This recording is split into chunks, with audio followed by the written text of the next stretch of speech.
जी। तो प्रोफेसर अनिल जैन साहब, अ, माँ भारती की एस्ट्रोलॉजी के मंच पर आपका बहुत बहुत स्वागत है सर। और हमारे दर्शकों का भी बहुत बहुत स्वागत है। ये क्या, आज जो कुंडली आपके समक्ष पेश की गई है सर, विवरण आपके पास हैं।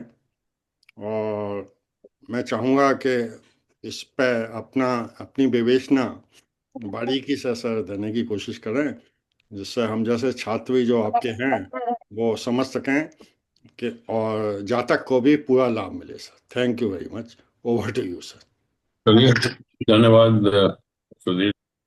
तो हमें एक लड़के की और एक लड़की की कुंडली प्राप्त हुई है, और प्रॉब्लम मैरिज से रिलेटेड है कि शादी हुई है और 15 साल से अलग लोग। तो यही पूछ रहे हैं कि क्या संभावना है, क्या करना चाहिए, क्या एक्शन लेना चाहिए, और कोई सोल्यूशन है या नहीं है, और अगर नहीं है तो कुछ रेमेडी वगैरह है तो क्या है वो। तो उसी को देखते हैं। हम एक एक की दोनों की कुंडली को पहले थोड़ा सा एग्जामिन करेंगे, और उसके बाद अपना इन्फ्लुएंस ड्रॉ करेंगे क्या हो सकता है।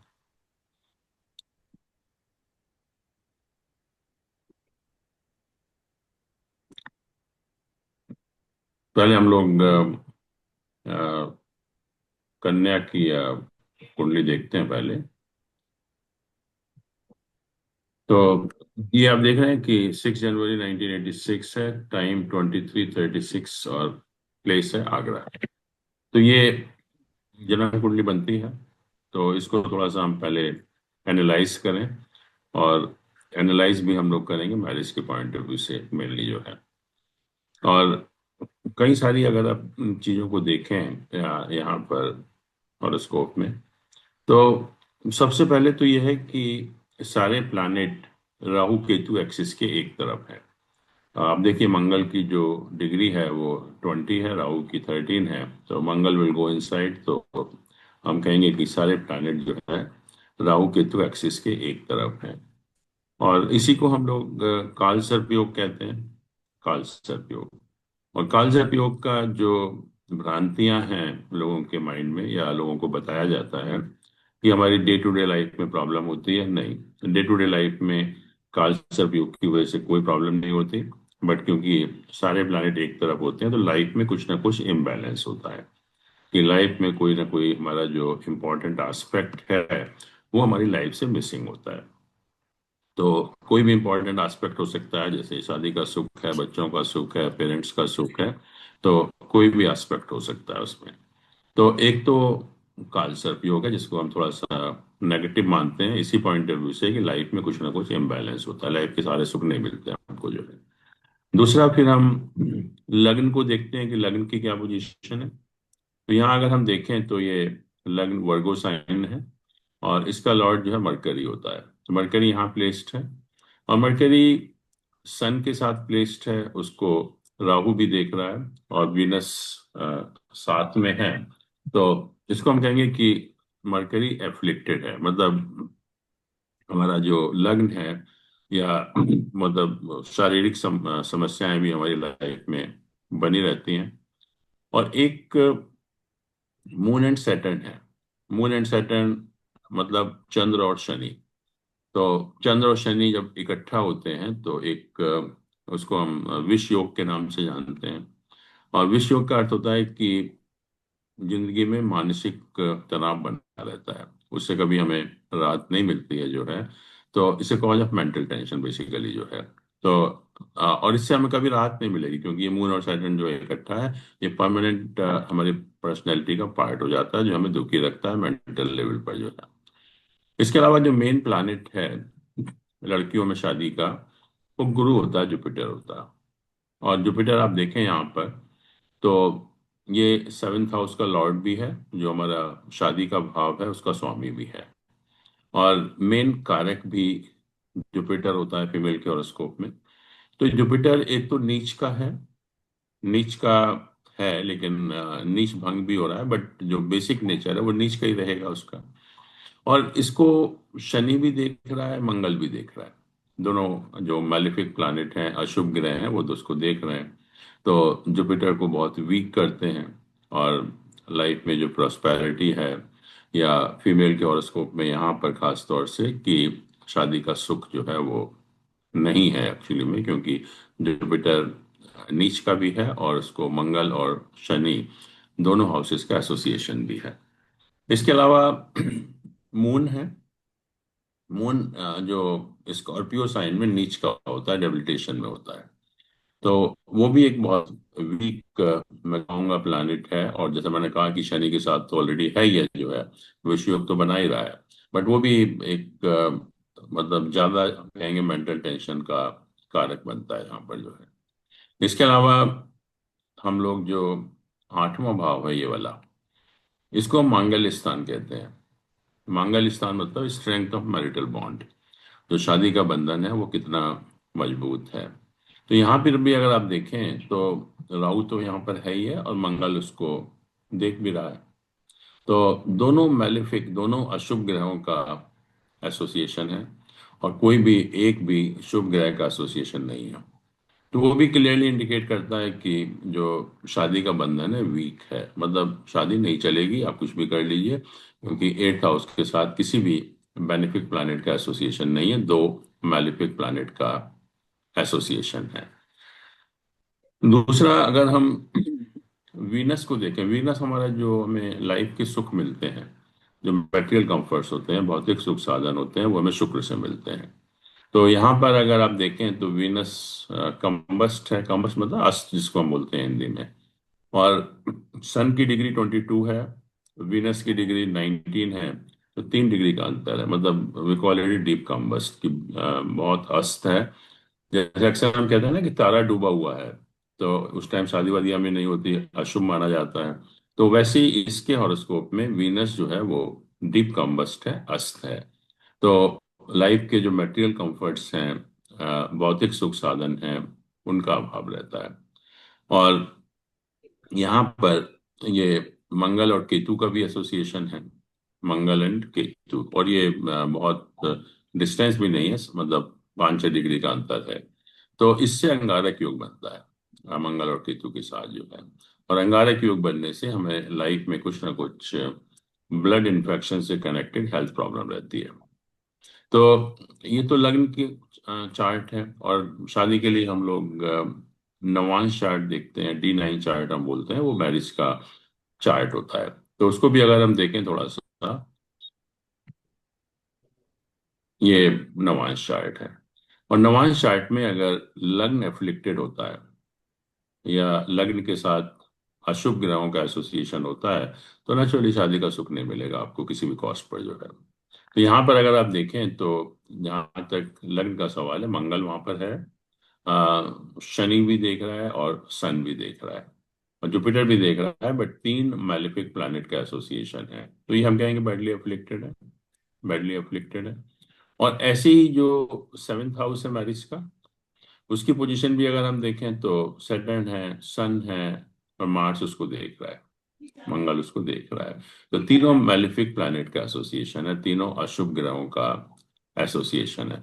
और ऐसे ही अगर हम एट्थ हाउस को देखें, जो स्ट्रेंथ है मैरिटल बॉन्ड की, उसको भी राहु भी देख रहा है, मंगल भी देख रहा है। जैसे लग्न में पोजीशन है, वैसे ही एग्जैक्टली यहाँ भी पोजीशन है। तो तीनों हाउसेस की पोजीशन बहुत अच्छी नहीं है यहाँ पर भी। और जैसा मैंने कहा कि अगर लग्न ही अशुभ होता है, लग्न ही अगर एफ्लिक्टेड होता है, तो शादी का सुख नहीं मिलता। लग्न चार्ट कितना भी अच्छा इंडिकेशन क्यों ना दे, बट शादी का सुख नहीं मिलता। और यहाँ भी अगर हम शुक्र को देखें, तो शुक्र यहाँ तो था ही कॉम्बस्ट अस्त, लेकिन यहाँ पर नीच का है बिल्कुल जो है। और नीच का ही नहीं है, केतु से अफ्लिक्टेड भी है।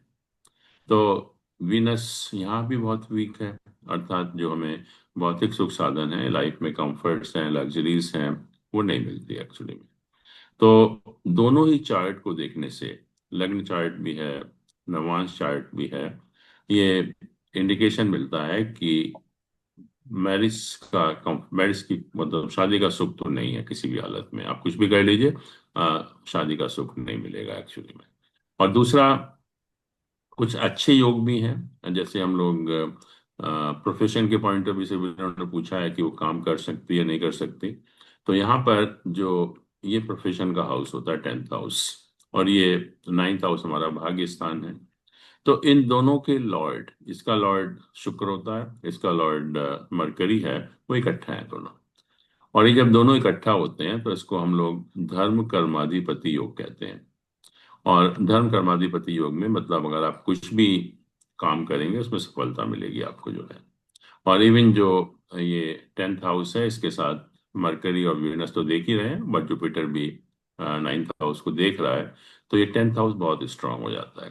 तो इसका अर्थ यही है कि जो भी हम काम करेंगे, काम करना चाहिए। और काम करने में जो है उनको सक्सेस मिलेगी, सफलता मिलेगी जो है। अब थोड़ा सा लड़के का भी हॉरोस्कोप देख लेते हैं, फिर हम लोग देखते हैं फिर बाद में क्या इन्फ्लुएंस आते हैं। क्योंकि प्रॉब्लम जब भी होती है जब दोनों का ही खराब हो। एक के खराब होने से इतनी प्रॉब्लम नहीं होती। जब दोनों का खराब है तब प्रॉब्लम होती है। यहाँ पर देखिए, लग्न चार्ट है बच्चे का, मतलब लड़के का 23 अगस्त 1981, और सुबह का 6 बजे, और मुरादाबाद का बर्थ है एक्चुअली में। तो यहाँ भी अगर हम देखें कि हमारे दो मेन प्लैनेट हैं शादी के लिए। जैसे लड़कियों में शादी का मेन प्लैनेट तो जुपिटर होता है, लेकिन लड़कों में जो शादी का मेन प्लैनेट वीनस होता है, शुक्र होता है। और यहाँ देख रहे हैं कि वीनस फिर नीच का है यहाँ भी। बहुत एक इम्पॉर्टेंट है, क्योंकि शादी का सुख हो या लाइफ, जो भी हमारे मटेरियल कंफर्ट्स हैं वो वीनस से मिलते हैं। और वीनस यहाँ भी नीच का है।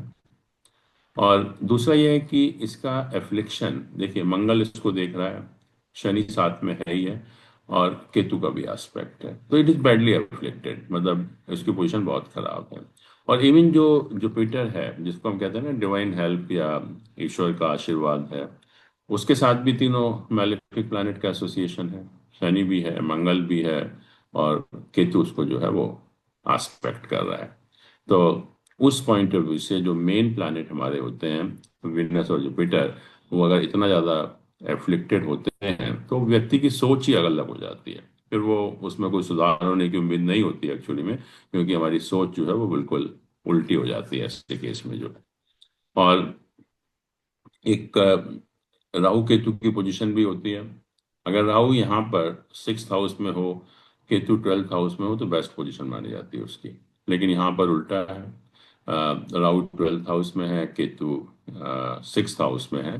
तो ये पोजीशन भी बहुत खराब मानी जाती है। तो राहु केतु हम कहेंगे कि बहुत नेगेटिव रिजल्ट्स जो है इस पर्टिकुलर केस में देते हैं। और ऐसे ही अगर हम 7th हाउस को भी देखें यहाँ पर, तो 7th हाउस के साथ भी सारे अशुभ ग्रहों का एसोसिएशन है, सारे अशुभ ग्रहों का एसोसिएशन है। तो मैरिज के पॉइंट ऑफ व्यू से वैसे भी ठीक नहीं है हॉरोस्कोप जो है। और नवांश चार्ट देखें अगर हम लोग, जो मैरिज के लिए हम लोग देखते हैं, तो नवांश चार्ट में भी अगर हम देखें तो जहाँ तक ये जुपिटर का सवाल है, जुपिटर मैंने कहा ना मेन प्लैनेट होता है, 12th हाउस में प्लेस्ड है, सन साथ में है, सैटर्न साथ में है, और राहु भी इसको देख रहा है। तो जुपिटर इज बैडली एफ्लिक्टेड। और जुपिटर का इतना एफ्लिक्शन होने के कारण जो है कोई मतलब ईश्वर का आशीर्वाद भी नहीं मिलता, कोई ईश्वरीय मदद भी नहीं मिलती, या भाग भी हमारा काम नहीं करता। और ऐसे ही लग्न भी बहुत ज्यादा एफ्लिक्टेड है इसका। मंगल है यहाँ पर, और केतु यहाँ देख रहा है, राहु यहाँ देख रहा है, सन सैटर्न यहाँ पर है ही है। तो हम कहेंगे लग्न भी बैडली एफ्लिक्टेड है। तो लग्न भी बैडली अफेक्टेड होने से मैंने कहा कि शादी का सुख नहीं मिलता फिर जो है। शादी में कोई मतलब मैं कहूँगा कि कोई फायदा नहीं होता एक्चुअली में जो है। और दूसरी चीज ये है कि लग्न भी यही बता रहा है। तो कहने का अर्थ यह है कि लड़का और लड़की दोनों का ही जो हॉरोस्कोप है वो नेगेटिव है मैरिज के पॉइंट ऑफ व्यू से, और बहुत ज़्यादा नेगेटिव है। तो अगर हम ये उम्मीद करें कि कुछ सुधार हो जाएगा निकट भविष्य में, तो उसकी तो कोई पॉसिबिलिटी नहीं है। तो दूसरा यह है कि जहाँ तक हम, क्योंकि we are concern with the girls horoscope, तो यहाँ पर जुपिटर का मूवमेंट होगा 2 जून को इस साल जो है। और ये जब मूवमेंट होगा तो ये 5th हाउस को भी एस्पेक्ट करेगा, मून को भी एस्पेक्ट करेगा, 7th हाउस को भी एस्पेक्ट करेगा। तो इस टाइम आपको जो भी डिसीजन लेना है, मैंने कहा कि सुधार होने का कोई चांस नहीं है, कोई भी तरीका नहीं है कि हम कहें कि शादी जो है दोबारा से ठीक हो जाएगी, उसका कोई चांस नहीं है। तो जो भी हमें डिसीजन लेना है, जो भी आप सिचुएशन में ठीक समझते हैं, तो आप जून मई के बाद आप कर सकते हैं, वो डिसीजन आपके फेवर में हो जाएगा। और दूसरा यह है कि लड़की को आप कुछ काम कराइए, और अगर वो काम करेगी तो काम में सफलता भी मिलेगी और थोड़ा सा माइंड भी डाइवर्ट होगा और वो अच्छा भी कर पाएगी जो है। और कुछ उपाय भी हैं, क्योंकि उपाय भी अगर हम करेंगे तो उसका भी फायदा होगा। और खास तौर से दो तीन चीजें हैं, मैं बताऊंगा, आप कर सकते हैं। एक तो लग्न के लॉर्ड का स्टोन, मतलब जो एमरल्ड जिसको हम पन्ना कहते हैं, तो 4.25 रत्ती का एक पन्ना लेकर आप जो राइट हैंड साइड की सबसे छोटी उंगली है उसमें वेडनेसडे के दिन पहन सकते हैं। पहली चीज तो यह है। और दूसरा, क्योंकि वीनस डीप कम्बस्ट है, तो वीनस का उपाय यही है कि आप लक्ष्मी देवी की पूजा करें जितना करेंगे, और खास तौर से फ्राइडे के दिन, तो भी उसका काफी फायदा होगा। और तीसरा, क्योंकि मून नीच का है, हमारी नेगेटिव थिंकिंग है, हमारा विष योग है, मानसिक तनाव बना रहता है हमेशा लाइफ में जो है। तो मून का सिंपल सा उपाय है कि अगर हम मंडे के दिन चावल किसी भी फीमेल को दान करें, तो उसका भी हमें काफी फायदा होगा, उससे भी हमारा जो मेंटल टेंशन है वो काफी कम होगा। और एक नेगेटिव पॉइंट और भी है कि इस समय जो इनकी दशा चल रही है वो केतु की दशा चल रही है, और केतु की दशा में रिजल्ट्स अच्छे नहीं होते एक्चुअली, और टेंशन बढ़ जाता है एक्चुअली में। और ये केतु की दशा अभी चलेगी September 31 तक जो है। बट खास तौर से जैसे ये जो अभी केतु सन का पीरियड चल रहा है, फिर मून का पीरियड चल रहा है, तो ये पीरियड बहुत अच्छे नहीं होते। तो इसमें मुझे लगता है कि जो भी आप डिसीजन लेंगे, तो जब केतु जुपिटर का पीरियड आएगा 2028 में, तब तक सब चीजें मुझे लगता है फाइनलाइज हो जाएंगी जो है। और उसके बाद आप जो भी करना चाहें, और काम तो कराइए इनको, क्योंकि काम के पॉइंट ऑफ व्यू से इनका और उसको बहुत अच्छा है, और काम करना भी चाहिए था, पहले भी करना चाहिए था एक्चुअली। तो ये है पोजीशन। अब आप लोग बताइए, आपके क्या कोई प्रश्न है, कोई स्पेसिफिक क्वेश्चंस हैं? तो तबीयत जो है खराब रहती है मेरी। जी। और दो बच्चे भी हैं, एक 14 साल का है और एक 4 साल का है। हाँ, वही मैंने कहा तो कि जो मंगल और केतु का कॉम्बिनेशन है, मून और सैटर्न का कॉम्बिनेशन है, तो हेल्थ के पॉइंट ऑफ व्यू से अच्छा नहीं, और अभी भी दशा भी केतु की चल रही है, तो सारी चीजें एडवर्स हैं। तो सबसे पहले तो जो मैंने उपाय करे बताए हैं आपको, वो करने चाहिए आपको। और दूसरा, जो भी डिसीजन आपको लेना है, वो डिसीजन लेने के लिए मई के बाद का समय बेस्ट है। जो भी आप सिचुएशंस में ठीक समझते हैं, तो वो करिए उसको जो है, क्योंकि कोई साथ में रह के तो कोई सुधार होना नहीं है वैसे। नहीं है, बिल्कुल नहीं है, कोई पॉसिबिलिटी नहीं है उसकी जो है, तो और कुंडली टेंशन जैसे बढ़ेगा। कुंडली मिलाते हैं लड़के की और लड़के हम्म। की, वो देखी थी आपने मिला के, उसमें कितने गुण और वो मिल रहे थे, कुछ गुण का ऐसा कोई नाड़ी गुण का दोष होता। गुण का कोई रेलेवेंस नहीं है आज के टाइम में। गुण का रोल जब था, जब मेल डोमिनेटेड सोसाइटी हुआ करती थी, अच्छा और अच्छा। उसका पर्पज ये था कि फीमेल बिल्कुल दब कर रहे, कुछ बोले ना घर में जो है, हम्म, तो उसका कोई रोल नहीं होता आज के टाइम में। अच्छा, और मतलब उसका मैं व्यवहार ऐसा हम ही जो रहेगा। मैचिंग करते हैं ना, तो मैचिंग हम आजकल गुण नहीं देखते, हम देखते हैं जो मैंने कुंडली। अभी सारी चीजें डिस्कस की, कि वैसे लाइफ में प्रॉस्पेरिटी आएगी नहीं आएगी, दोनों ठीक से रह पाएंगे नहीं रह पाएंगे, कोई सेपरेशन डिवोर्स तो नहीं होगा, उस पॉइंट ऑफ व्यू से देखा जाता है आजकल। तो डिवोर्स और का आप जो काम है करिए वो ना, कैसे? आप तो इंजीनियर है ना। हाँ हाँ, डिवोर्स के चांसेस हैं। हाँ, वही मैं कह रहा हूँ कि अगर आप मई के बाद अगर आप एक्शन लेंगे, अगर डिसाइड करते हैं, तो हो जाएगा वो। तो मतलब बच्चों का क्या होगा फिर? बच्चे मेरे पास ही रहेंगे, क्योंकि वहां तो देखेंगे कैसे, वो तो देखेगा भी नहीं। तो वो तो आपको सिचुएशन पे देखना खर्चा भी नहीं पड़ेगा, क्या करता है। सिचुएशन। हाँ, वो सुधार नहीं होगा उसमें कुछ भी, सुधार होने की कोई अच्छा पॉसिबिलिटी बस। नहीं है। अच्छा, मतलब ऐसे ही हाँ, रहेगा। बिल्कुल बिल्कुल। तो उनको और देखते तबीयत। हुए, सिचुएशन को देखते हुए, जो भी आप डिसीजन, ये तबीयत तो ठीक हो जाएगी, तबीयत आप ये उपाय करेंगे तो तबीयत अपने आप ठीक हो जाएगी। और जॉब का, नौकरी का जैसे मतलब किस एरिया में करना चाहिए? जैसे बीएड करना पड़ेगा, अभी बीएड करने के बाद फिर प्राइवेट में ही लग पाएगी। देखिए इसमें हम्म,